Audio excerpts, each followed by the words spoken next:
तो हेलो प्यारे बच्चों, कैसे हैं आप सब। तो देखिए हम लोग लेकर आए हैं, आज हम लोग यानी कि करने वाले हैं पार्ट 3। और पार्ट 3 में हम लोग करेंगे जो है 5, 6, 7 ये 3 क्वेश्चन भी हम लोग का प्रश्नावली 1.1 का बाकी था। बाकी 1 से लेकर 4 तक के सारे प्रश्न हम लोगों ने कवर कर लिए हैं। जिन विद्यार्थियों ने अभी तक वह प्रश्न या वह वीडियो नहीं देखा है तो आप प्लेलिस्ट में जाकर के आप वह वीडियो देखें। और बाकी आज हम लोग करने वाले हैं 5, 6 और 7 3 क्वेश्चन आज करने वाले हैं। बाकी उसके बाद अगले नेक्स्ट वीडियो हम लोग करेंगे अपरिमेय संख्याओं को अपरिमेय संख्या सिद्ध करना हम लोग सीखेंगे उसके अगले वीडियो में। आज केवल हम लोग करेंगे यानी कि चलिए आइए शुरू करते हैं। पहले तो यह वाला था कि जांच कीजिए कि क्या प्राकृतिक संख्या n के लिए संख्या 6 पे घाते n अंक 0 पे समाप्त हो सकती है कि नहीं। अगर जिन विद्यार्थियों ने हमारी क्लास देखी होगी तो उनको पता होगा, ऐसा सेम टू सेम हमने एक उदाहरण में किया था ये वाला प्रश्न। अगर उन लोगों भाई जो लोग नहीं देखे तो आप लोग जाकर देखिए, तभी आप यहाँ समझ पाएंगे जो है कि यह प्रश्न हम लोगों ने भाई एग्जाम्पल में कर लिया पहले ही। अब ये प्रश्नावली का प्रश्न है तो इसको भी करते हैं, लेकिन अगर आपने नहीं देखा है तो अगर आप एग्जाम्पल अगर पहले से किए रहेंगे तो ये मान के चलिए फिर आप कोई दिक्कत नहीं होगा प्रश्न को हल करते समय। तो आप एक बार जरूर जाके वीडियो देखें। अभी के लिए देखो ढंग से कैसे करना है कि हमने बताया था कि जांच कीजिए कि क्या प्राकृतिक संख्या n के लिए 6 पे घाते n अंक 0 पे समाप्त हो सकती है कि नहीं। तो 0 पे समाप्त होने का मतलब यह है कि भाई उस संख्या के अभाज्य गुणनखंड में 2 और 5 अनिवार्य रूप से क्या हो, उपस्थित हो, तभी वह संख्या 0 पे समाप्त होगी, अदरवाइज संख्या वह 0 पे समाप्त नहीं होगी। तो चलिए आइए शुरू करते हैं डायरेक्ट इसको। तो यहां से अपना हम लिखेंगे सॉल्यूशन।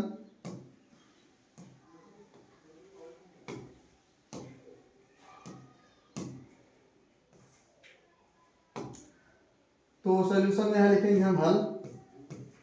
हम लोग डायरेक्ट इसको कर रहे हैं भाई, क्योंकि अगर आपको एकदम बेसिक से समझना है तो आप जाके इसके अगले वाला वीडियो देखिए पार्ट 2 वाला, तो उसमें आपको समझ में आएगा। यह बिल्कुल एग्जाम में लिखने का सिस्टमेटिक तरीका हम बताएंगे आपको, ऐसे एग्जाम में लिख के लाना है, आना जो है। अब देखिए ध्यान से हल क्या होगा, लिखेंगे यहाँ पे यदि किसी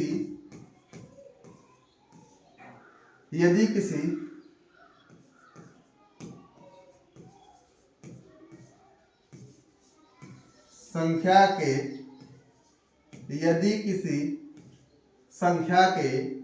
अभाज्य गुणनखंडों में यदि किसी संख्या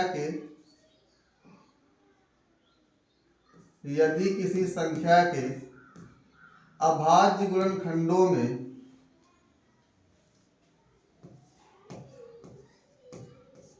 2 तथा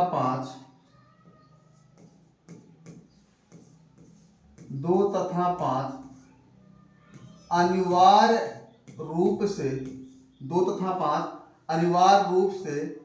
क्या हो भाई, अनिवार्य रूप से उपस्थित हो,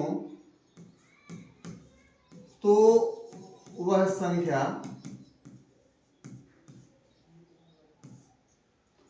संख्या शून्य यानी कि 0 पर समाप्त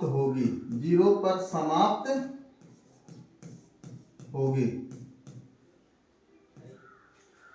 तो अगर किसी संख्या के अभाज्य गुणनखंड में 2 तथा 5 दोनों आए तो ही वह संख्या 0 पे समाप्त होगी, अदरवाइज वो संख्या 0 पे समाप्त नहीं होगी। तो भाई 6 पे घाते n, अगर हम देखो ध्यान से यहाँ पे कि 6 पे घाते n, अगर हम 6 का अभाज्य गुणनखंड करें, आप बताओ क्या आएगा, 2 गुणे क्या आएगा 3। तो 2 और 3 आ रहा ना, 2 और 5 नहीं आ रहा, 2 और 3 आ रहा, 3 नहीं आना चाहिए, इसमें 5 भी आना चाहिए था या फिर केवल 5 आना चाहिए था, तभी वह संख्या 0 पे समाप्त होती। अदरवाइज वह आप n का मान कोई भी ले लो, प्राकृतिक संख्या 1, 2, 3, 4 कितना भी घात लगा लो n की जगह पे, फिर भी वह कभी भी संख्या 0 पे समाप्त नहीं होगी।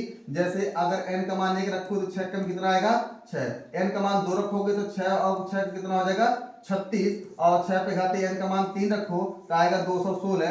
क्या यह 0 पे समाप्त हो रहा है? क्या तीनों संख्याएं क्या 0 पे समाप्त हो रही है? क्या ऐसे आप n का मान 4 रखो, n का मान 5 रखो, जो भी मान आएगा कभी वह संख्या 0 पर समाप्त नहीं होगा, क्योंकि 6 के अभाज्य गुणनखंडों में 2 और 3 आ रहा है, 2 और 5 नहीं आ रहा। अगर मान लो यहाँ पे 2 आता, 3 आता और 5 भी आया होता, तब भी यह संख्या 0 पे समाप्त हो जाती, तभी संख्या 0 पे समाप्त होती। लेकिन यहाँ पे 2 आ रहा, 3 आ रहा, 5 नहीं आ रहा, इसलिए संख्या 0 पे समाप्त नहीं होगी। तो आप बस इतना समझ लो, बाकी इसका बेसिक्स हम लोग भाई इसके अगले वाले वीडियो में बनाए हैं, आप लोग जाकर देखिए। और उसके बाद हम लोग क्या लिखेंगे, लेकिन, यहाँ लिखेंगे लेकिन 6 पे घाते n, 6 पे घाते n, 6 पे घाते n गुणे 2 पे घाते 3 और पूरे पे घाते n। अब यहाँ पे ध्यान से देखना, यहाँ पे क्या होगा भाई हमारे पास कि यहाँ पे हमारे पास क्या आ रहा है, 2 गुणे 3 आ रहा है, 5 नहीं आ रहा। तो अतः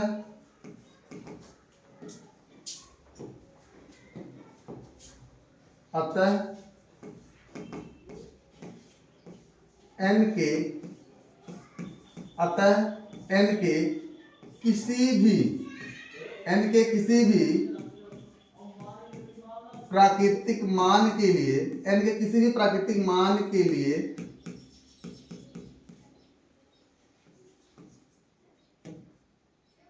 6 पे घाते n अंक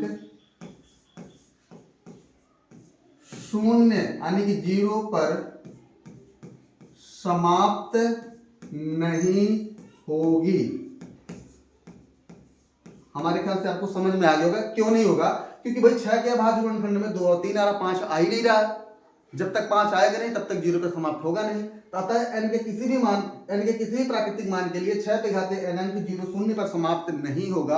आप ये दिमाग में बैठा लो। चलिए इसका अगला वीडियो हम लोग करते हैं। अगला वाला क्वेश्चन यानी क्वेश्चन नंबर 6 दिया है, व्याख्या कीजिए कि 7 गुणे 11 गुणे 13 प्लस 13 और 7 गुणे 6 गुणे 5 गुणे 4 गुणे 3 गुणे 2 गुणे 1 प्लस में 5 भाज्य संख्याएं क्यों हैं। ये भाज्य संख्याएं क्यों हैं? तो भाई भाज्य संख्या किसे कहते हैं?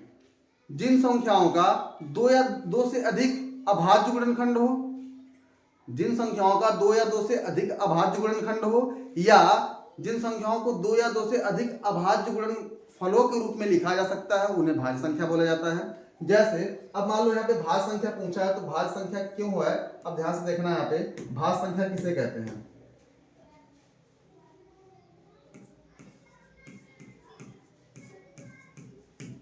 जिस संख्या के 2 या 2 से अधिक 2 या 2 से 2 या 2 से अधिक अभाज्य गुणनखंड हो, 2 या 2 से अधिक अभाज्य गुणनखंड हो,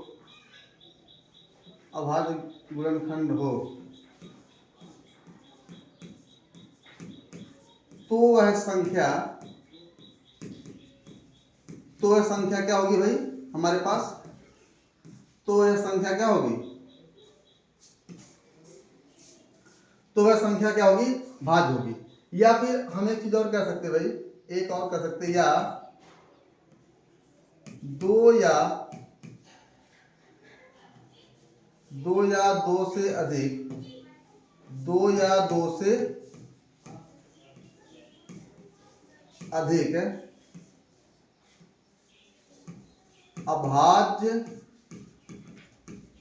गुणनफल, 2 या 2 से अधिक अभाज्य गुणनफल के रूप में लिखा जा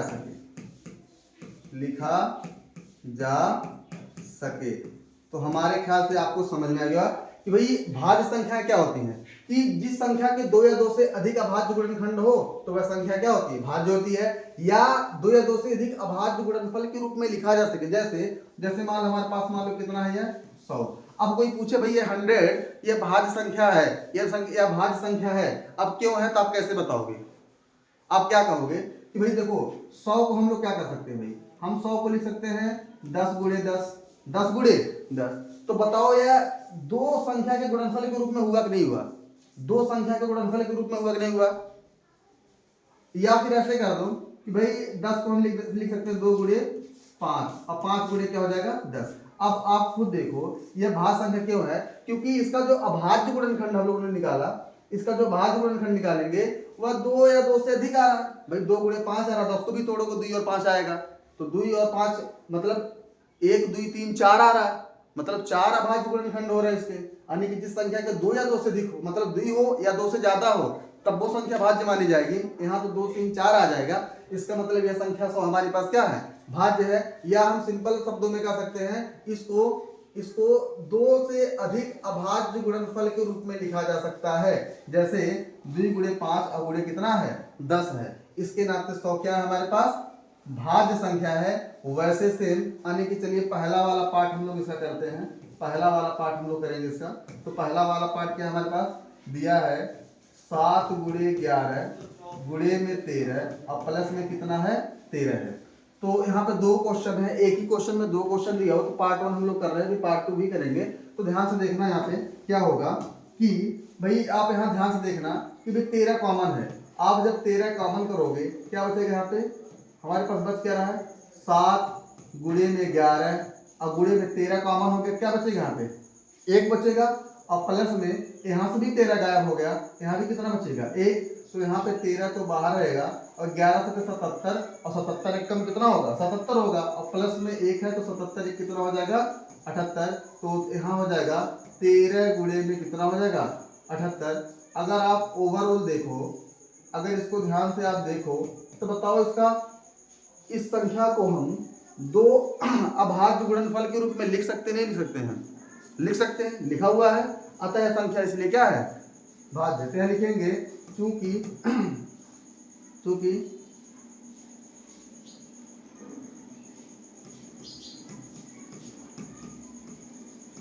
इस संख्या को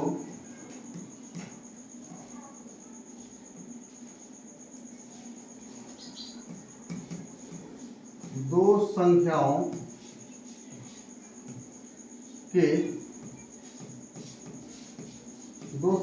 के गुणनफल के रूप में लिखा जा सकता है,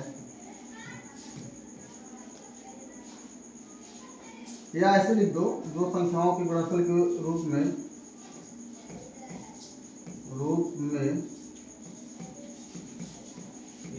लिखना, सीधे लिख दो, संभव है। लिखना क्या है, संभव है, इसलिए यह भाज्य संख्या है। इसलिए यह क्या है, भाज्य संख्या है। सिंपल वाली बात भाई, इस संख्या को हम दो संख्याओं के गुणनफल के रूप में लिख सकते हैं, इसलिए क्या है, भाज्य है। तो हमारे ख्याल से यहाँ तक किसी कोई दिक्कत नहीं होना चाहिए। चलिए अगला वाला हम लोग पार्ट कर लेते हैं, पार्ट नंबर दूसरा, यही कर लेते हैं, कोई दिक्कत नहीं। पार्ट नंबर दूसरा हम लोग कर लेते हैं। तो पार्ट नंबर दूसरा क्या, ध्यान से देखना, सेम लॉजिक से लगेगा भाई, सेम लॉजिक, इसमें भी सेम टू सेम ही लॉजिक लगेगा। तो दूसरा नंबर पार्ट क्या है, 7 गुणे 6 गुणे 5 गुणे 4 गुणे में 3 गुणे में 2 और प्लस अब फिर से गुणे में कितना है, 2 गुणे 1 और प्लस में कितना है, भाज्य। आप खुद देखो इन सब संख्याओं में यह प्लस वाला है इधर, यानी कि यह टोटल, यानी कि यहाँ से लेकर यहाँ तक केवल ये एक टर्म है और ये वाला अलग टर्म है। तो मिला जुला के दो टर्म इसमें है, 2 पद हैं। तो दोनों पद में क्या कॉमन दिख रहा है आपको, 5 यहाँ भी है और 5 यहाँ भी है, तो 5 कॉमन है। आप जब शांति से 5 कॉमन करोगे क्या बचेगा यहाँ पे, 7 गुणे 6 और गुणे में 5 तो कॉमन हो गया, क्या बचेगा यहाँ पे 1 और गुणे में 4 और गुणे में कितना हो जाएगा 3 और गुणे में कितना हो जाएगा 2 और प्लस का यहाँ कितना बचेगा भाई, आप यहाँ 2 बचेगा, 2 बचने से पहले आप देखो ध्यान से, 3 और गुणे में क्या बचेगा 2 और यहाँ पे 1 तो रहना करेगा और प्लस में यहाँ 5 निकल गया, क्या बचा यहाँ पे 1। आराम से इसको सॉल्व कर लो, क्या हो जाएगा भाई, 7 छक 42, 7 छक्का कितना हो जाएगा 42 और 4 तिया 12, 12 दूना कितना हो जाएगा भाई 24, 7 छक 42 और 4 तिया 12, 12 दूना कितना हो जाएगा 24 और प्लस का हमारे पास कितना रहेगा यहाँ पे, प्लस का 1 हो जाएगा। ठीक, आराम से देखो 5 24 24 दूना 48, 48 के 8 हासिल कितना आएगा 4, 24 चौका होगा 96, 24 चौका कितना हो जाएगा 96 और 96 और 4 में कितना हो जाएगा 100 और प्लस में कितना हो जाएगा 1 अब इसके बाद क्या बनेगा 5, 1008 और एक कितना हो जाएगा 1009, और इसको हम इस तरह लिख सकते हैं 5 गुणे 1009। फिर से वही सेम लिख दो, चूंकि इस संख्या को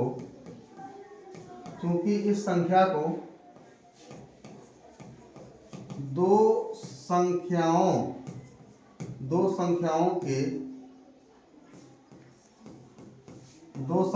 के गुणनफल रूप में लिखना क्या है, संभव है। दो संख्याओं इस संख्या को दो संख्याओं के गुणनफल के रूप में लिखना क्या है, संभव है। अतः यह भाज्य संख्या है। तो कहने का मतलब यह पूछा था भाज्य संख्या है, क्यों है? तो इसलिए है क्योंकि इन संख्याओं को भाई दो या दो से अधिक अभाज्य गुणनफल के रूप में लिख सकते हैं, या दो या दो से अधिक संख्याओं के गुणनफल के रूप में लिखा जा सकता है, इसलिए संख्या क्या है, भाज्य है। आप भाज्य संख्या उन्हीं को कहते हो जो संख्या भाई स्वयं से कटे, अपने आप से भी कटे और किसी अन्य भी संख्याओं से कटे, उसी को भाज्य संख्या बोला जाता है।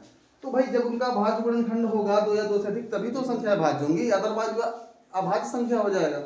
ठीक, चलिए नेक्स्ट क्वेश्चन, यानी कि इस प्रश्नावली का यह आखिरी प्रश्न है। इस प्रश्नावली का आखिरी, इसके बाद ये प्रश्नावली 1.1 खत्म हो जाएगी, इसके बाद शुरू हो जाएगा 1.2, तो वह कल हम लोग करेंगे। लेकिन अभी इसको देखो, कह रहा किसी खेल के मैदान के चारों ओर एक वृत्ताकार पथ है। इस मैदान का एक चक्कर लगाने में सोनिया को 18 मिनट लगते हैं, जबकि इसी मैदान का एक चक्कर लगाने में रवि को 12 मिनट लगते हैं। मान लीजिए वे दोनों एक ही स्थान और एक ही समय पर चलना प्रारंभ करके एक ही दिशा में चलते हैं, तो कितने समय बाद वह पुनः प्रारंभिक स्थान पर मिलेंगे? तो ध्यान से देखना, यहाँ पे मतलब यहाँ पे सीन क्या चल रहा है आप यह समझो ध्यान से। यह मान लो वृत्ताकार पथ है, ठीक। अब मान लो एक बार के लिए यह है वृत्ताकार पथ, मतलब अनेक एक वृत्त के जैसा मान लो कोई मैदान है, उस पे दो लोग हैं, एक है चक्कर लगाने में सोनिया, एक है सोनिया, ध्यान से समझना, और एक रवि नाम का लड़का। सोनिया है और रवि है, मतलब सोनिया भी इसी मैदान का चक्कर लगा रही है, रवि भी इसी मैदान का चक्कर लगा रहा है, ठीक है। कह रहा कि दोनों मान लो एक बार के लिए, यह मान लो स्थान है, दोनों एक बार के लिए मान लो यहाँ पे सोनिया भी है और यहाँ पे रवि भी है। दोनों सोनिया और रवि दोनों एक ही स्थान से और एक ही स्थान से एक ही समय चलना प्रारंभ करें, तो वह कितने समय बाद फिर जाके यही मिलेंगे, ध्यान से देखना यहाँ पे। अब यह सर्कल है, अब मान लो रवि है। अब रवि अगर यहाँ से दौड़ना शुरू करता है, ध्यान से देखना, अगर रवि यहाँ से दौड़ना शुरू करता है और ऐसे दौड़ते फिर उन्हीं जहाँ से दौड़ना शुरू किया था फिर वहीं पे पहुंच रहा है, तो उसको लग रहा है कितना मिनट, 12 मिनट। क्या मिनट लग रहा है उसको, 12 मिनट। और फिर आ जाती है भाई सोनिया, मान लो यहाँ पे सोनिया है, सोनिया भाई यहीं जहां से दौड़ रही है, ऐसे दौड़ते पूरा इसका चक्कर लगाते फिर वही अपने प्रारंभिक स्थान में पहुंच जाती है। इसको लगते हैं कितना, 18 मिनट। इसका मतलब यह है रवि जो है वह सोनिया से तेज दौड़ रहा। तो ये बताओ हमें, ये लोग अपने फिर एक ही स्थान पर कब मिलेंगे? भाई दौड़ना दोनों लोग एक साथ मतलब शुरू किए थे, या फिर एक स्थान पर कब मिले? क्यों? क्योंकि अगर मान लो दोनों एक साथ दौड़ रहे हैं, दोनों एक साथ, अगर मान लो सोनिया और रवि दोनों एक साथ दौड़ेंगे, तो भाई रवि को सोनिया से 6 मिनट पहले पूरा चक्कर लग गया रवि का, और सोनिया को 18 मिनट लग रहा है, रवि को 12। मतलब जब तक आप सोचोगे एक चक्कर, जब रवि एक चक्कर मारेगा तो सोनिया यही कहीं रह जाएगी, रवि तो यहाँ पहुंच जाएगा, और सोनिया तब तक कहीं पहुंची रहेगी आधे दूरी में, और तब तक रवि पूरा चक्कर लगा लेगा।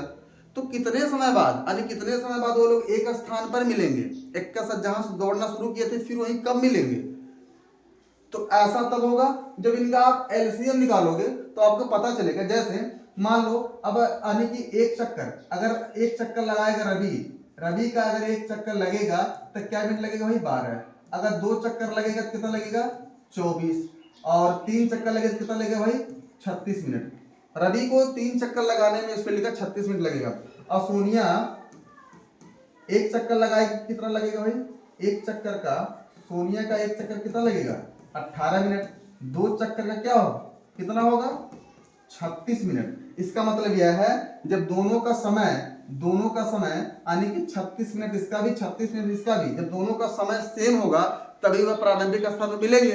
इसका मतलब यह है रवि 3 चक्कर तब तक मारेगा और सोनिया केवल 2 चक्कर मार के रह जाएगी, तब जाके वह पुनः प्रारंभिक स्थान पर मतलब मिलेंगे। ठीक है ना। अब देखो ध्यान से क्या करेंगे फिर उसके बाद सिंपल, इसका आप कोई लॉजिक नहीं, इसका आप ऐसे ही बस इसका एलसीएम निकाल लो, बात खत्म हो जाएगी। एलसीएम निकाल लो, काम खत्म हो जाएगा। तो यहाँ पे हम निकालेंगे, यहाँ पे लिखने का बस आप ऐसे लिख सकते हो, कोई दिक्कत नहीं है। आप 12 और 18 का एलसीएम निकालोगे तो 12 का भाग विकर्ण करना पड़ेगा, तो 2 गुणे कितना हो जाएगा हमारे पास 3, और 18 का कितना हो जाएगा भाई 2 गुणे 3। और यहाँ पे अगर इनका एलसीएम निकालो तो एलसीएम निकालने में बताया था, इसको घातांक रूप में लिखो, कैसे लिख सकते हो उसको भाई 2 पे घाते 2 और गुणे कितना हो जाएगा 3। इसको लिखोगे 2 गुणे 3 पे घाते 2।